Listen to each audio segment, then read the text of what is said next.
rolling. This is an interview at the New York State Military Museum, Saratoga Springs, New York, 12th of January 2006, approximately 9:30 a.m.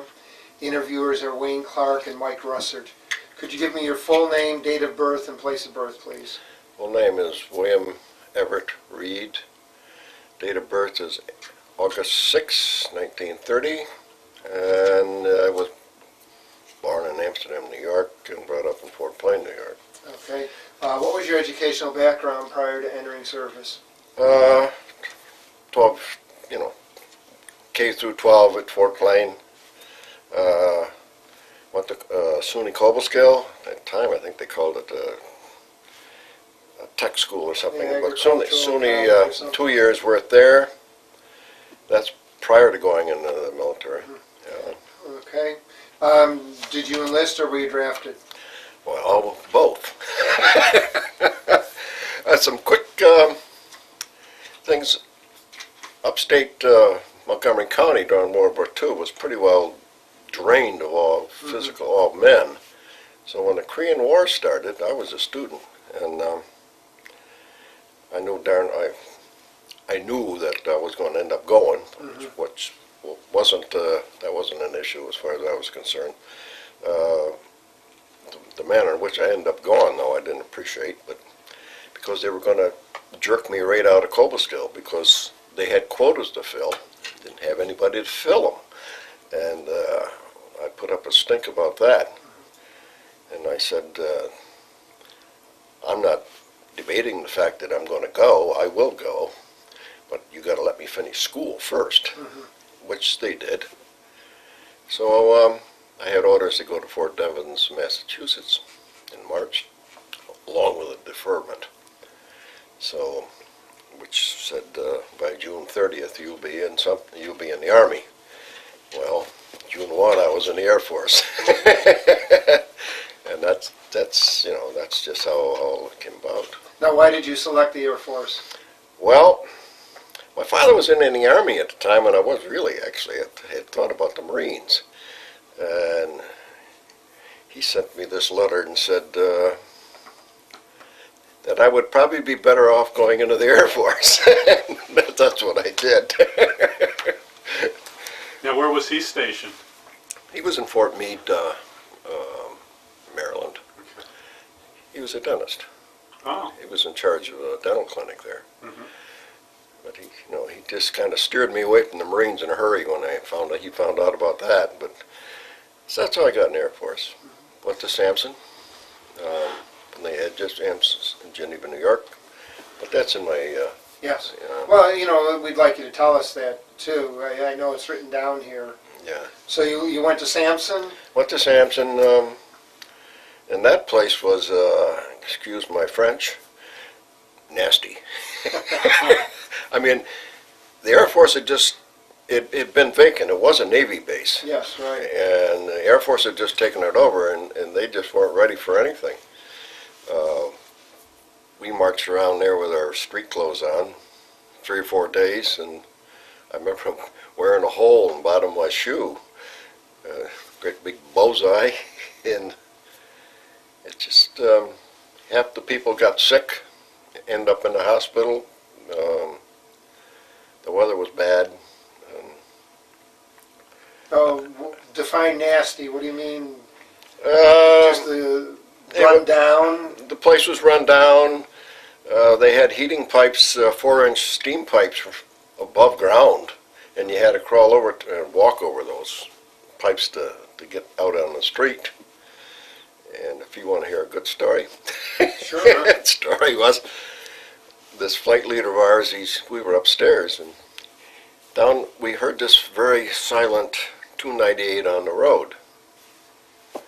Well, we just got there, and it didn't mean anything to us. So pretty soon he came up and he said, when I say 298 on the road, that's where I want you, on the road. So fine. Did it again. We did it about 4 or 5 times. It wasn't quite fast enough for them. Of course, guys were crawling. By this time, they're crawling and jumping over these steam pipes, And it wasn't too long, and the door was tore off the building. I was getting down there fast, and people had burned legs. So But that was, and then we finally got issued clothes, and it was all Army OD. So that's how I started out at So Sam's. how long were you at Sampson? 2 months. Had Finished. conditions changed much by the time you left? I don't think they had changed very much. You got to remember something. They kept us going from 8:30 or 5:30 in the morning to 8:30 at night. We didn't get to see anything anyway. Did they have a gunnery range there? Indoor. Indoor? And I can remember we did the M1 carbine was the weapon the Air Force had. I can remember going in the hangars and the two of us doing dry fire with it, and then we went to a range with a 22s that weighed 9 pounds and going through that. Well, I was a sharpshooter. That was basic training. And that was also one of these deals where the Air Force, my mistake was, I guess I was eligible for everything they had. That wasn't a good deal for me. It's because I was almost like, all right, you guys down here, you're going to be this, and you guys are going to be this, and didn't really have a darn thing to say about what you did. And I know one fellow was in our unit. He was studying to be a meteorologist, and they made an air policeman out of him.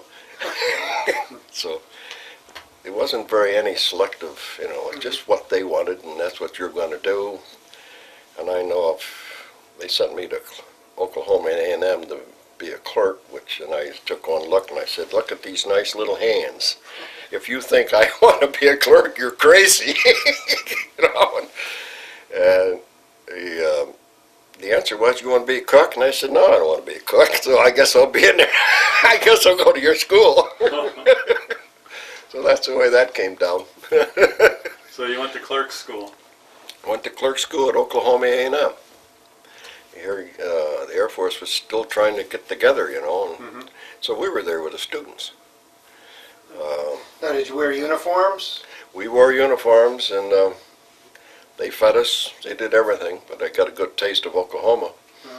At Stillwater is where it was. And from there, of course, the war was going on pretty good then. We all got assignments. We'd get out of there.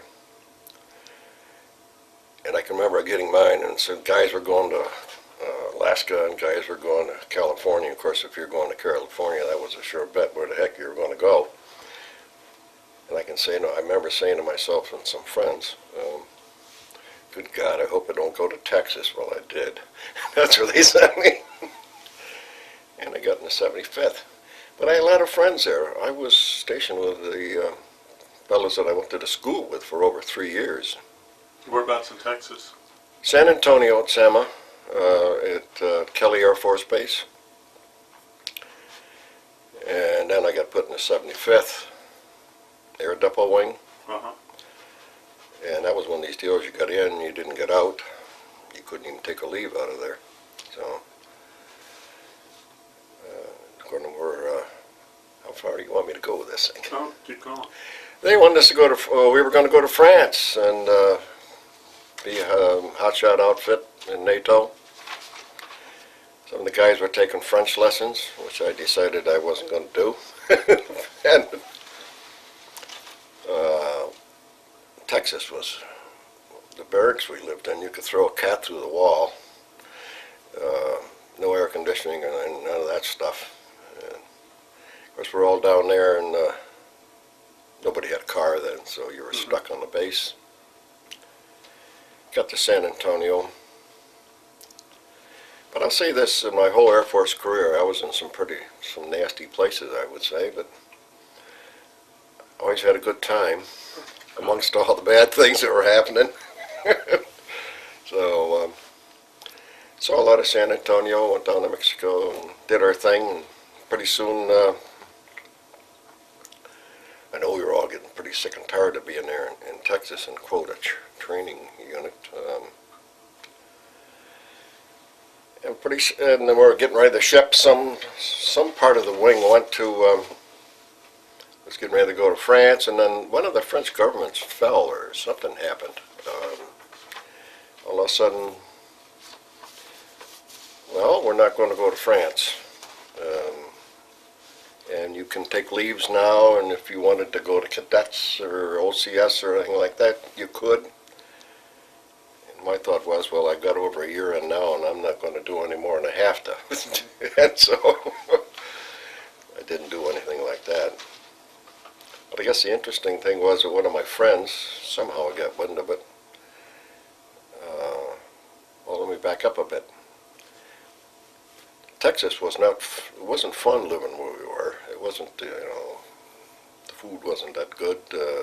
We were eating on picnic tables and things like that.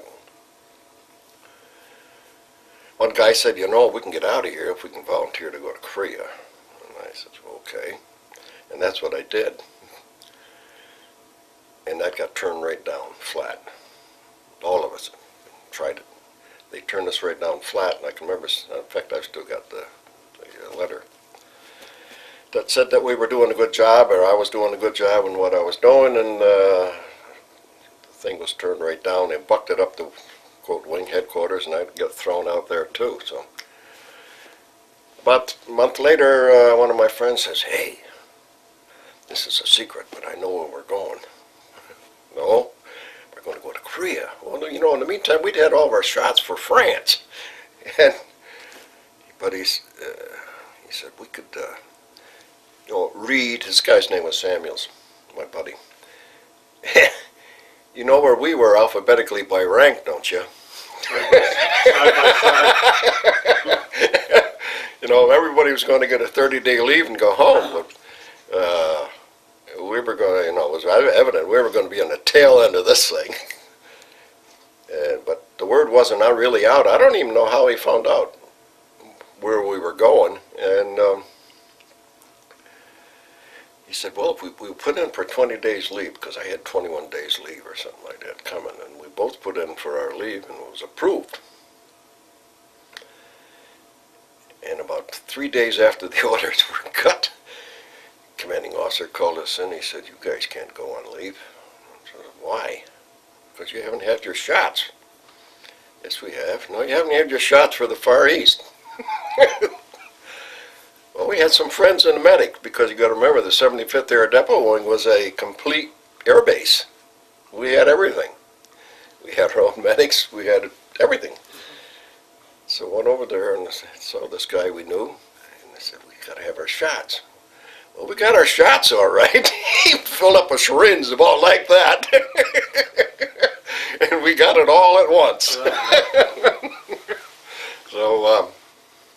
So I went back to the commanding officer and said, we got our shots. He said, oh, well, they let us go. The bottom line was they let us go. I came home. I had a 20-day leave. Everybody was getting 30 days, but I had 20. And, I was home for about 15 or 16 days. There wasn't anybody there. My friends were all gone. I ended up going back to the base. That was the last time I saw home for the next 2 years. And we shipped out to, shipping out was fun. We put us on buses, took us to Corpus Christi, Texas. This is a whole air base wing. You got the copies of that anyway. Yes. Yeah.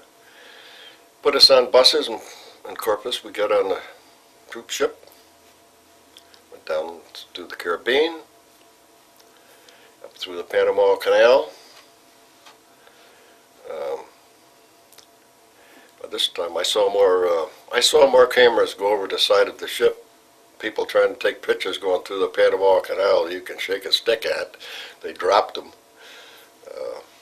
But that was a trip to behold. I can remember looking down on top of that. There was 5 locks on the east side, and I can remember looking down at the bottom of that thing, and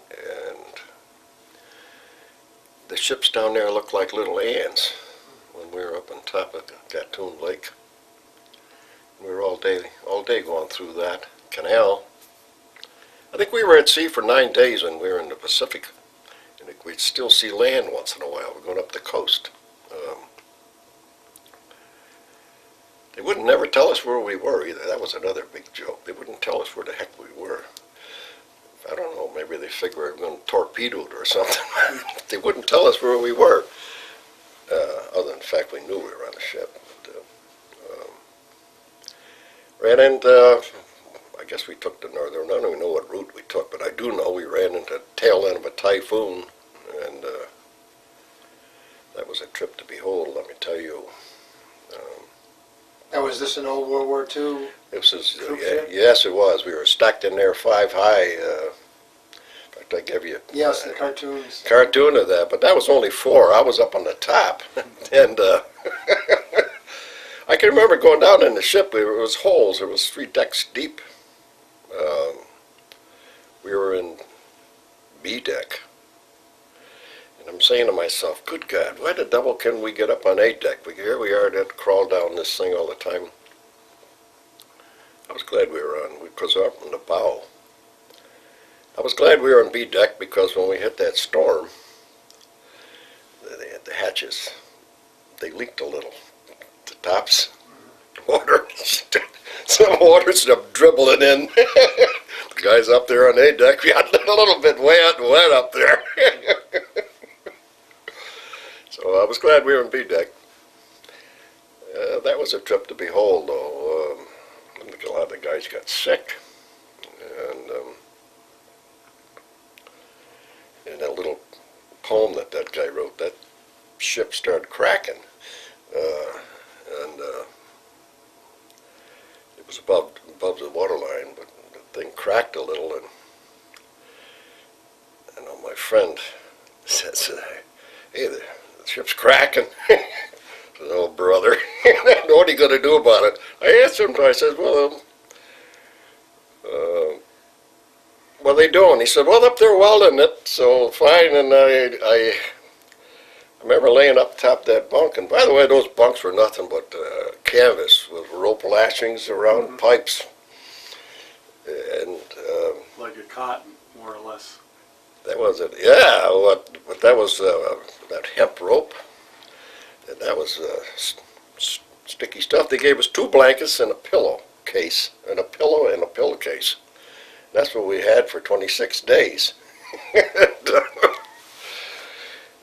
And we complaining a little, and somebody said, well, the Navy, on that ship, said, "Well, listen, we gave you guys a pillowcase. What are you complaining about?"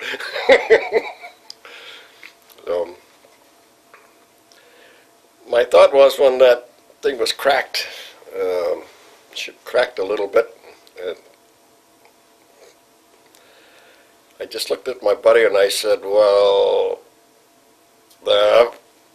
let's not worry about it. What can we do?" That's not the word I used, but nothing you can do about it anyway. So then we crossed the international date line on the 24th of December, 52. The next day was the 26th. No Christmas. It was kind of a hair-raising trip, I'll say that. The ship was flying out of the water, slamming down, and props coming. You never got off it for the 26 days. Never. We were all there.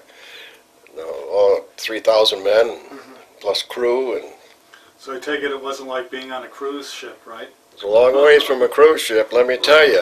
And some of those guys got so sick they had to carry them away. Then we docked in Yokohama. Then the maintenance group, because the whole unit was going to Shanghai, including us, but there was no hangars at Shanghai. That was in that road.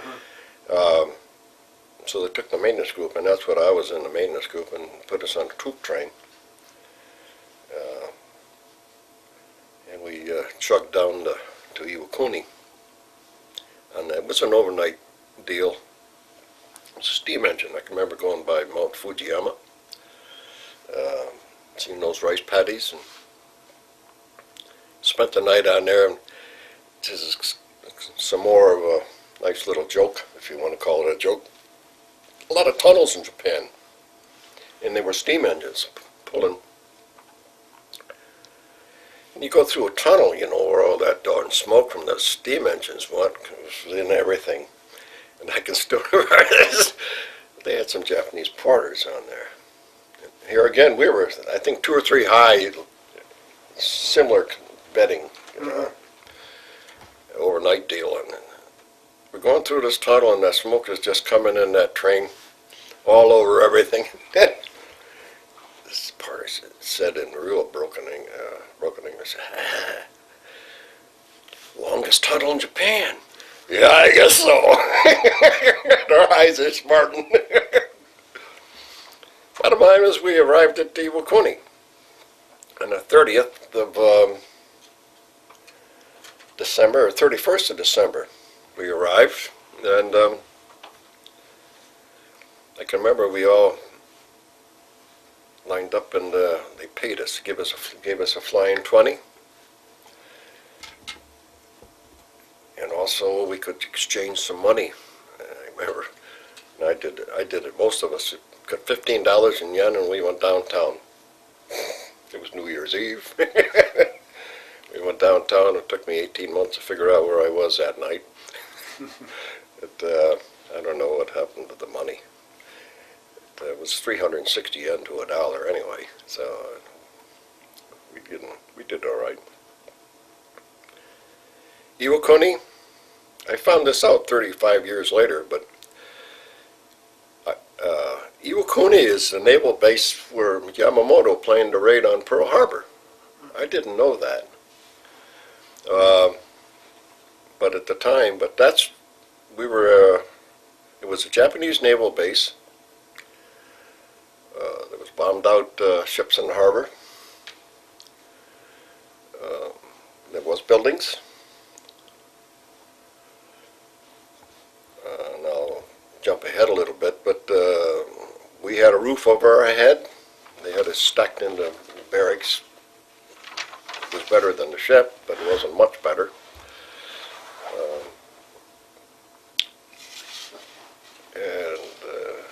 Depending on what time of year it was, we had rats, cockroaches, mosquitoes. Couldn't get in. You couldn't, if you didn't have your mosquito net down in the summertime, you're in trouble. And mold. Mold would grow on your clothes overnight.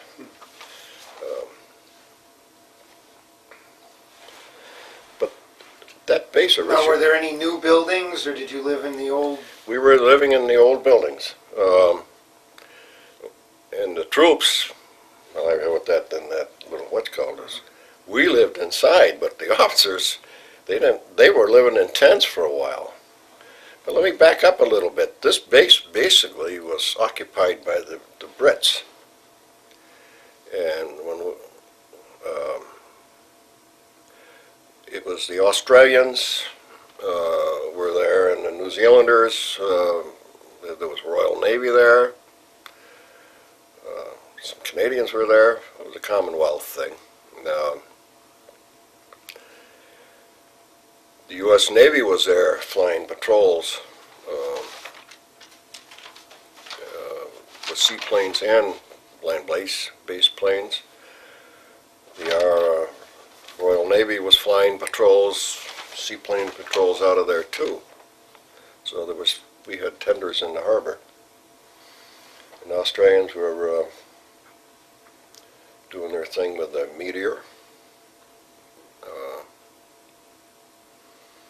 And U.S. Air Force came in there, I guess, first it was a staging area for sending troops to Korea. And I don't know, they changed their ways, but we took over there, but our mission was to repair and inspect battle damaged B-26s.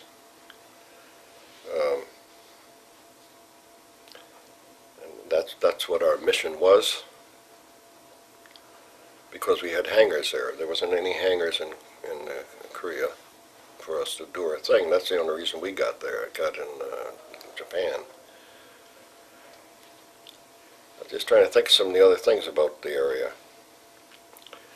I know Iwakuni was it's in southern Japan, south of Hiroshima. Did you ever go to Hiroshima? Yes, I've been to there. I've seen that picture. You've seen that picture of the bombed out building. I've been right in there.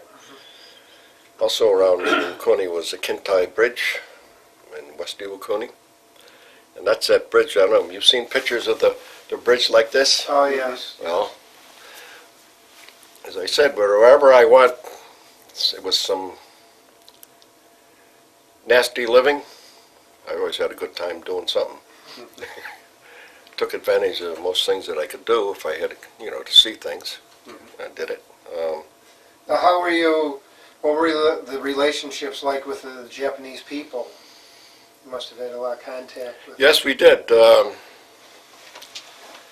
was kind of the relationship was good. And first when you have some preconceived ideas about the people, obviously. Actually, we were dealing with, they had a lot of them working on the base. There was a lot of ex-Japanese military working there. I know we had one, a houseboy, I guess, but he was kind of like in charge of things. But somebody said he was a ranking officer in the Japanese Navy at one time. We got along with them all right. They were people. They had feelings just like we do. So I guess I can say is, at first I had some animosity, but no, I don't have any animosity about them. But, Did you eat much of the Japanese food? some. That was another thing. Our food was something to behold sometimes. But it was a captive audience, I'll tell you, because if you went downtown to eat, you were going to eat what was down there, and there was some of their foods I liked. There was a little Japanese restaurant here. I used to go to it once in a while. There and here and now, but the fried rice is good. You couldn't go too wrong with that. But if you better know how to use chopsticks, if you don't know how to use chopsticks, you were going to eat downtown. What was the American food like? A lot of like dehydrated eggs and that, powdered eggs? Yeah, we got the same food the Army did. And it all depended on what was on the ship when it arrived, I guess. If if it was hot dogs, you got hot dogs. We got hot dogs, and we got hot dogs. I can remember getting the same scenario with turkey. The shipload of turkeys arrived. In fact, I ran into a guy that said he was on a Liberty ship that was loaded with turkeys, and I just took one look at him. I said, "You rascals, we ate those damn turkeys for 3 weeks."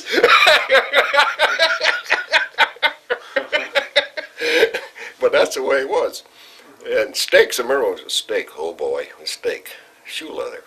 Those steaks were about a half an inch thick. And how they cooked them, brother. How were relationships like with the other services from other countries and so on? Well, that's something. The base, there was what they called the 7 clubs.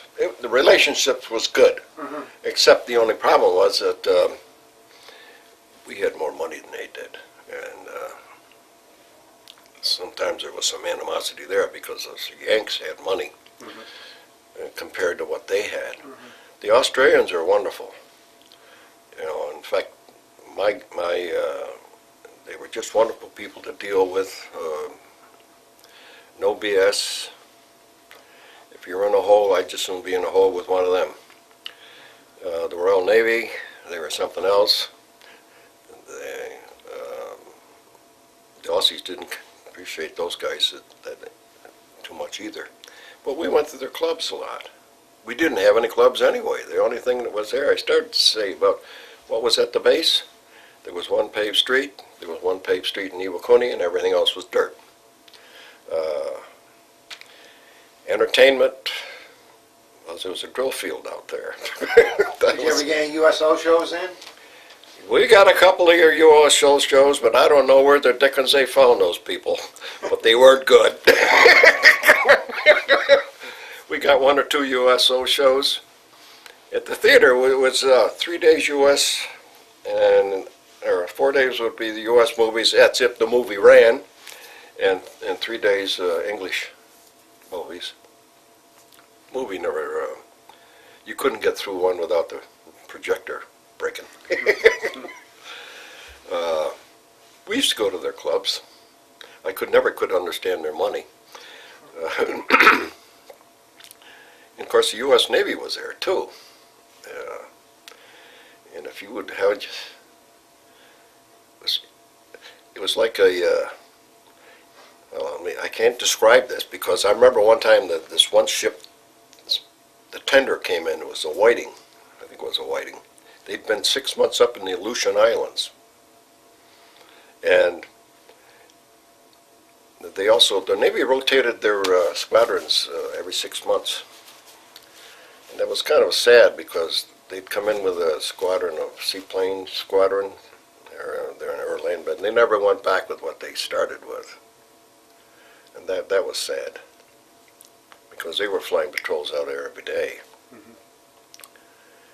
They'd lose one every once in a while. You'd lose one, and that wasn't good.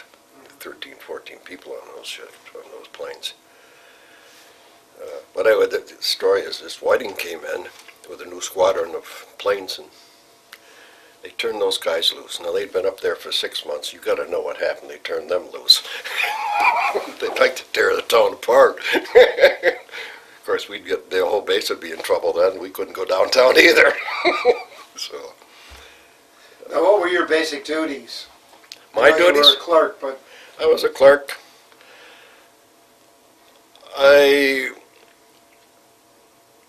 I was a distribution guy of securities information, things like that. And I would go pick the stuff up, log it, deliver it. Nobody asked me too much what I was doing. Also had to maintain a file. That was my claim to fame, I guess you want to call that. But I get a big chuckle out of the Navy. The Navy had their equivalent to doing what I was doing. And that guy had a big newspaper bag he was carrying, and strapped 45 strapped to him. And here I am running around with a manila folders with the stuff stuffed underneath the Jeep seat.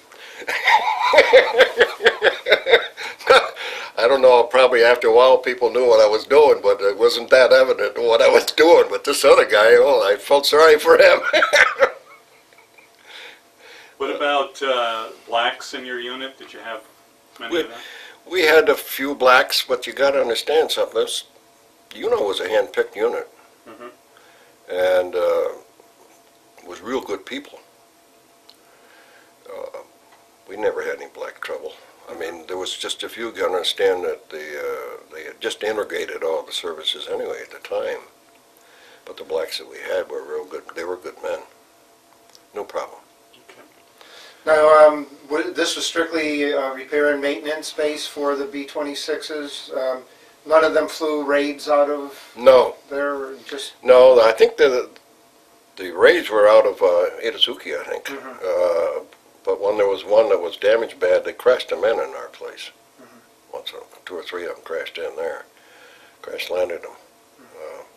They'd rebuild them. How far you want this interview to go? detailed It's up to as you. want to be. We repaired the things and sent them back to, I saw one of them pretty well had a mess of holes in it, I'll tell you that. But I also ended up doing personnel work at the group level. Well, we did that until the Korean War ended. And be careful what I say here. I don't know if you know, at the time the Indochina was, the French Indochina, they were having problems, but we sent a lot of these B-26s down to Saigon. With American pilots? American No, crews, or were they well, turned over? They were turned over. That's why I'm careful. I don't want to be careful what I say here. And we sent people down there to repair them from our unit. You know, and that was in '53. We had people in. But Eisenhower was forced to admit that we had technicians in there, and those were our people. And let's drop it. Okay. So that was probably right before the fall of, like, the NBN Foo and... Yeah. Yeah. Okay. As I say, let's drop that. Okay. Okay. All right, so how did you feel about Eisenhower becoming president and ending the war as his platform? I didn't have, you know, at my age, I was thinking to myself, well... Did you vote? Of course I did. Yes, I did get a chance to vote. Okay, you were. Yeah, I got a chance to vote. I voted for him. I guess the only sorry thing about it, then of course I found this out much later, that there was 2,500 MIAs, prisoners. Of course, you know, in the Korea there was 5,800 MIAs. But there was 2,500 prisoners of war, give or take a few. He knew about, wouldn't tell the American people about it. Nobody knows what ever happened to those fellows either. When I found that out, I was highly disgusted with the thing. That's what I thought about Eisenhower. How did you return back to the States? Well, I stayed at, well, they deactivated, in '54, they deactivated our base. And I was one of the last ones out of there. I don't know if you noticed on those papers I gave you, but my address ended up NAF Navy. Fleet Yes, post, I saw that. Fleet Post Office. The Navy eats well, I'll tell you that. It was better than some of those turkeys for a month deal. But the sleeping quarters weren't so good, right? Sleeping quarters didn't change at all. There was no new buildings. We lived all right. A lot of guys got rashes. Good God, you get a rash and go to sick call. They didn't know what it was.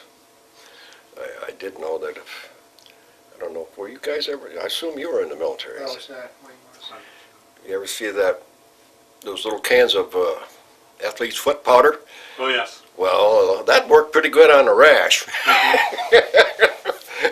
But, well, that reminds me of another thing is about the mosquito netting. Well, if you didn't get your netting tucked in good, you're in trouble. But a lot of the guys would do, remember these DDT bombs? They were like with little screw tops on them. Well, what you did was everybody had a DDT bomb, and we're still all alive. I have 5 children, so it didn't affect me. Cracked the DDT bomb and get it going pretty good, and crawl into your bed so the mosquitoes wouldn't come in with you, because if they did, they had lunch. So a lot of guys did that. A lot of guys got rashes. Was there a problem with malaria? We didn't have any malaria, no. We didn't, actually. You brought up a whole subject. We had they had a 3-bed infirmary where we were. And if you really got sick, bad, they had to put you in a plane and fly you up to Tachikawa. Bottom line, we didn't want to have too much trouble down there. They had to ship you out just to get you fixed up. It really was kind of like in the backwaters of, and the British, they had a fair-sized facility there too, but that's about it. So I stayed, getting back to, you asked me when I left, I stayed right there until the bitter end, and came back on a ship. But this was only a 2-week trip versus the other one. It was a nice, smooth ride. I guess my father asked me one time what was the biggest thrill of my life. And I'll tell you what the biggest thrill was. The biggest thrill was for coming in a ship, looking up and seeing the Golden Gate Bridge, and I took pictures of that. That was my biggest thrill. I'll say something about the Air Force. The Air Force was, and they still do that, they hand you orders and tell you to go. I don't know if you noticed those orders that I had. Yes, I saw those too. Well, those orders said, arrive at, I don't know what the name of the camp was, but it was an old prisoners camp, I know that. They had us in there. That was an old prison. That's where we formed up to come home. And they had,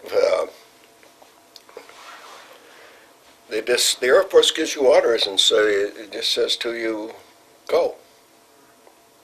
Now, if you were someplace else where you couldn't get any transportation, they'd supply it. But when we docked, I can remember there was a lot of Army people on board ship, and of course the Air Force is a smaller unit anyway. We got off last, and the men were standing on that deck up there, getting highly disturbed. They weren't letting us get off. But we all got off, and we went into a great big warehouse. We got our orders, and they said to us, and I got 30 days of leave right then, plus 9 days of travel time. They said to get the cheapest transportation in the world right in the next room, and it was planes, trains, and buses. And I got off the ship, got my orders, and that was in December. And I know my reporting date was going to be something like 2nd or 3rd of January, but this was in November. And I had plenty of leave time coming anyway. In fact, I think I was approaching 60 days or something like that, or better, more than 60 days. So I got it, for $57, I got a train ticket all the way home, right across the country on a train. And I was cussing and swearing because, we were told we were going to get a choice of bases when we come back. I don't call Louisiana a choice of the East Coast. And that's what I got. So I came home and I extended my leave for another 10 days, so I was home for probably 45 days because I had to get back to the base. But something that I was kind of going back to that 20-day deal that I took before I left. A lot of guys borrowed time to do that. I didn't. I had the time. But I can remember guys getting orders, having reporting dates of December 23, because it was in November when we docked. December 23 to report to something, and I can remember hearing this one guy crying a little bit. Oh, gee whiz, I gotta cry, be back to the base on the 26th. Oh no, Christmas. Well, I didn't see any Christmas for 2 years. And, I just kind of looked at it. It's because they owed a lot of leave time, and I didn't owe any. I ended up getting discharged, I think, with 40 days on the books yet, even. Got home 4 times in 4 years. I also wound up down Louisiana, and I had a cyst that they messed up. I spoke about our 3-bed infirmary. Well, I had a cyst, and they lanced it. Got infected bad. I had the orders to come home. The doctor said, well, I'll send you up to Tachikawa. I says, yeah, you'll send me to Tachikawa. I'm going home, and I did come home. I came home with that infected cyst, bad. I had wound up in the hospital. Got Louisiana down there, and they didn't have any hospital there either. Oh boy. But there was a veterans hospital over in Pineville. I spent the next 101 days over there.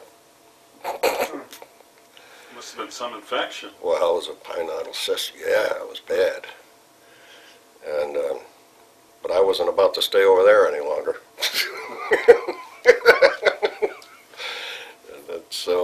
And then I was discharged. Came home, got the GI Bill. How did you use the GI Bill? I went to college, finished up my education, went to Cornell. Like to starve to death doing that, but I made it.